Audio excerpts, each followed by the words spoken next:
दोस्तों, रणबीर इलाहाबादिया के एक बयान पर बड़ा बवाल मचा था जो उन्होंने इंडिया गॉट टैलेंट नाम के कार्यक्रम में दिया था। बाद में रिसर्च हुई, R&D हुई तो पता लगा वो बयान उनका था भी नहीं। दरअसल एक विदेशी चैनल पर हो रहे पॉडकास्ट में वो लाइन बोली गई थी और वहीं से उस लाइन को उठाकर जोक के तौर पर, मजाक के तौर पर रणबीर इलाहाबादिया ने इंडिया गॉट टैलेंट में परोस दिया था कि कितने बड़े क्रिएटर है वो बात अलग है कि वहां तो बवाल नहीं हुआ, लेकिन रणबीर इलाहाबादिया के इस बयान पर हमारे देश में जबरदस्त बवाल भी हुआ। किस तरह के हालात बन गए सबने देखा भी, कितना उनका विरोध हुआ ये भी देखा। अब यही काम संभल के CEO अनुज चौधरी ने किया। ना, रणबीर इलाहाबादिया जैसा बयान नहीं दिया, उन्होंने एक पुराने बयान को उठाकर सबके सामने चिपका दिया।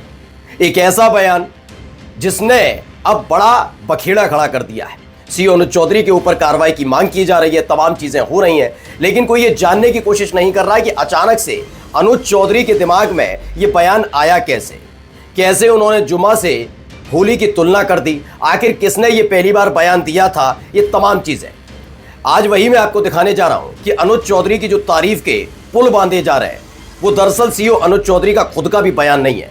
जिनका ये बयान है उनकी मानसिकता से अगर खाकी वाले अगर पूरी तरह से काम करने पर जुट गए तो समझ लीजिए उत्तर प्रदेश का क्या होने जा रहा है। ये आज अपनी वीडियो में मैं दिखाने जा रहा हूं कि CEO अनुज चौधरी ने खाकी पहनकर नेताओं वाला बयान दिया था जिस पर पहले भी बवाल हो चुका है। नमस्कार, मैं हूं प्रज्वल गौतम और आप देख रहे हैं खबर चौक। CEO अनुज चौधरी का बयान वैसे सब लोगों ने सुन लिया है। CEO अनुज चौधरी अभी हाल ही में और ज्यादा चर्चा में तब आए हैं जब संभल के अंदर जामा मस्जिद के नीचे मंदिर होने का दावा किया गया। वहां की एक स्थानीय कोर्ट ने याचिका को स्वीकार करते हुए सिर्फ एक तरफ की बात सुनते हुए सर्वे का आदेश दिया। उसके बाद वहां बवाल हुआ, जय श्री राम के नारे भी लगे और उसके बाद किस तरीके से देखा कि 5 मुस्लिम लड़कों की मौत, तोड़फोड़, काफी कुछ चीजें हुई। वो बात अलग है कि उत्तर प्रदेश की सरकार, योगी आदित्यनाथ की सरकार कभी नहीं मानती कि उसके सत्ता में आने के बाद कोई दंगा हुआ, जबकि बहराइच का जिक्र कर लीजिए, कासगंज का जिक्र कर लीजिए संभल का, कि सांप्रदायिक दंगे के तौर पे ही पहचाने जाएंगे। लेकिन नाम बदलने वाली सरकार ने इन दंगों को दंगा नहीं मानने से इनकार कर दिया। उनका कहना है कि 2017 के बाद रामराज आ गया है। खैर, ये उनकी अपनी है बात, लेकिन वहीं से ये सबसे ज्यादा प्रचलित हुए। उसके फौरन बाद ही एक तस्वीर और निकल कर आई। एक रथ यात्रा वहां पर पहुंची थी तो उस दौरान हाथ में गदा लेकर पुलिस सुरक्षा के बीच खाकी पहनकर CEO अनुज चौधरी गदा लेकर चलते हुए नजर आ रहे थे। वो बात अलग है कि इसको लेकर शिकायत की गई और खबर यह भी थी कि फटकार पड़ी थी कि इस तरह की चीजों से बचते नजर आए। लेकिन बचा तब जाएगा जब अधिकारियों को इस बात की स्वतंत्रता दी जाएगी या फिर अधिकारियों पर इस बात का दबाव नहीं होगा कि जिस पार्टी की सरकार चल रही है उसी की विचारधारा को पूरी तरीके से धरातल पर न उतारा जाए, बल्कि पार्टी के काम से इतर संविधान और कानून के तौर पर काम किया जाए। लेकिन इस दौर में संविधान और कानून दोनों को साइड किया गया है और अधिकारियों पर यह प्रेशर है या फिर अधिकारियों की मानसिकता इस तरीके की हो गई है कि वो समझ गए हैं कि अपने प्रदेश के मुखिया को खुश करना है तो उन्हीं की भाषा शैली को बोला जाए। तो पहले CEO अनुज चौधरी का यह बयान सुनिए जिसको लेकर बखेड़ा खड़ा हुआ। सुनिए पहले। मेरा सीधा साफ ये है, होली का दिन है, जुम्मा साल में 52 बार आता है, होली साल में 1 बार आता है। मुस्लिम समुदाय के लोगों के यदि किसी को लगता है भाई आपको होली के रंग से आपका धर्म भ्रष्ट हो जाएगा या जो भी है, तो वो उस दिन ना निकले, घर से ना निकले। तो CEO अनुज चौधरी कह रहे हैं कि साल में 52 बार जुमा आता है यानी 52, और साल में 1 बार होली आती है। इसको लेकर जो दूसरी तरफ के लोग हैं वो लगातार तारीफ कर रहे हैं कि देखिए इसे कहते हैं सबसे बलिष्ठ और सबसे ज्यादा समझदार और सबसे ज्यादा हिंदूवादी एक अधिकारी के तौर पर। यानी कि वो लोग भी मानने के लिए तैयार हैं कि अनुज चौधरी कानून या संविधान के तहत बयान नहीं दे रहे, बल्कि एक विचारधारा को, एक समुदाय को ध्यान में रखकर उन्होंने बयान दिया। ये मैं नहीं कह रहा हूं, आप जाकर सोशल मीडिया को देख लीजिए। अनुज चौधरी की इसी बात को लेकर जो तारीफ की जा रही है, जिन्हें हिंदूवादी संगठन कहते हैं या फिर जो कट्टर माने जाते हैं, वो इसी तरह का बयान CEO अनुज चौधरी के चला रहे हैं और उनकी प्रशंसा करते नजर आ रहे हैं। यानी उनके मुताबिक भी CEO अनुज चौधरी ने इस देश के संविधान और कानून की बिल्कुल भी परवाह नहीं की। मैं नहीं कह रहा, उनके बयान सुन के आप समझ जाएंगे कि हाँ, वो भी ये मानते हैं कि CEO अनुज चौधरी ने हिंदुओं का पक्ष लेकर ये बयान दिया है।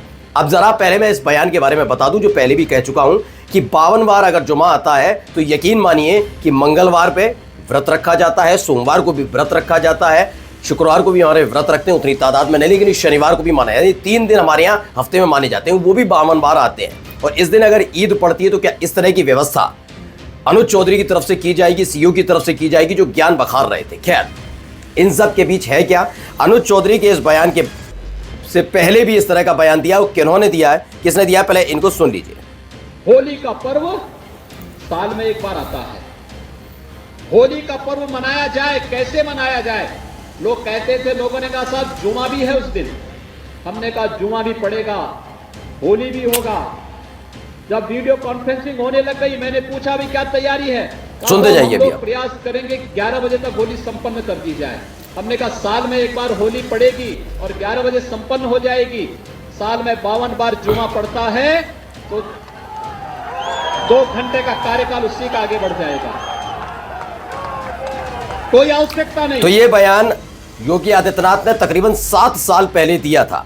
7 साल का मतलब समझ लीजिए, 2017-18 में ये बयान दिया गया था, मुख्यमंत्री बनने के बाद, जब उत्तर प्रदेश के मुख्यमंत्री बने थे और पहली बार होली पड़ी थी।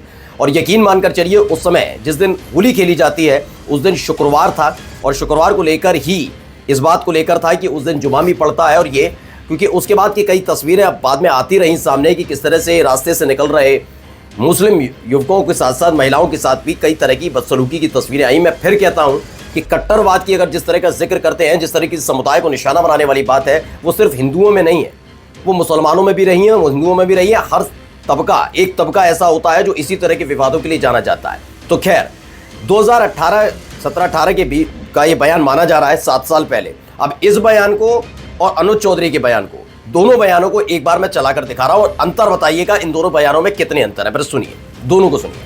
होली का पर्व साल में एक बार आता है। होली का पर्व मनाया जाए, कैसे मनाया जाए? लोग कहते थे, लोगों ने कहा साहब जुमा भी है उस दिन। हमने कहा जुमा भी पड़ेगा, होली भी होगा। जब वीडियो कॉन्फ्रेंसिंग होने लग गई, मैंने पूछा भी क्या तैयारी है? कहा साहब हम लोग प्रयास करेंगे 11 बजे तक होली संपन्न कर दी जाए। हमने कहा साल में एक बार होली पड़ेगी और 11 बजे संपन्न हो जाएगी। साल में 52 बार जुमा पड़ता है तो 2 घंटे का कार्यकाल उसी का आगे बढ़ जाएगा, कोई आवश्यकता नहीं।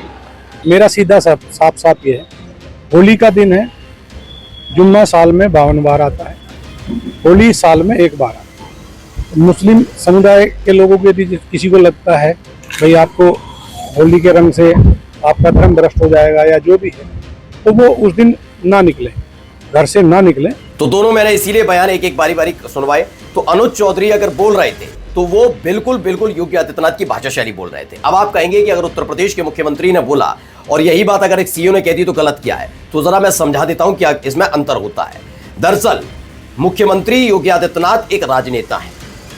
अगर उनके बयान को, जबकि आप देख रहे होंगे जिस खबर को चलाया गया उस खबर में भी एक बात थी कि उसमें लगातार ये लिखा हुआ था कि योगी आदित्यनाथ का आपत्तिजनक बयान, यानी एक संवैधानिक पद पर बैठे हुए व्यक्ति से इस बात की बिल्कुल भी उम्मीद नहीं की जा सकती वो ऐसा बोले। लेकिन सियासी ये ऐसा दौर चल पड़ा है जिस दौर में इस तरह के बयान, सिर्फ मैं योगी आदित्यनाथ के लिए नहीं कहूंगा, हर दल में इस तरह के बयान दिए जाते रहे। यानी अपनी पॉलिटिक्स को चमकाने के लिए, अपने वोटर्स को अपने हक में लाने के लिए इस तरह के बयान, चाहे वो संवैधानिक पद पर बैठे हों या ना बैठे हों, दिए जाते रहे।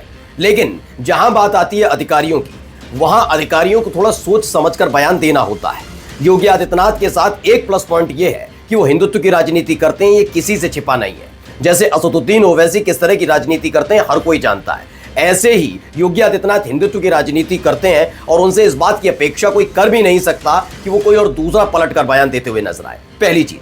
लेकिन जब आप अधिकारी होते हैं, खाकी तन पर होती है, या फिर आप सफेद पोश होते हैं यानी कि आईएएस अधिकारी होते हैं, या कोई भी पद पर होते हैं संवैधानिक पद अधिकारी के तौर पर, तो आपसे उम्मीद की जाती है कि आप राजनेताओं का बयान नहीं देंगे, राजनीति से प्रेरित होकर नहीं देंगे। लेकिन अनुज चौधरी पिछले कुछ वक्त से जिस तरह के कार्यशैली के में लिप्त रहे, जिस तरह की भाषा शैली का इस्तेमाल करते रहे, जिस तरह की कार्रवाई का जिक्र करके अपनी पीठ थपथपाते रहे, वो ये बताता है कि उनका आने वाला प्रोग्राम या प्लान क्या हो सकता है। खैर वो करेंगे या नहीं करेंगे पता नहीं, लेकिन वो अपने आप को किस तरह से एस्टैब्लिश करने में लगे हुए हैं ये हर कोई जानता है।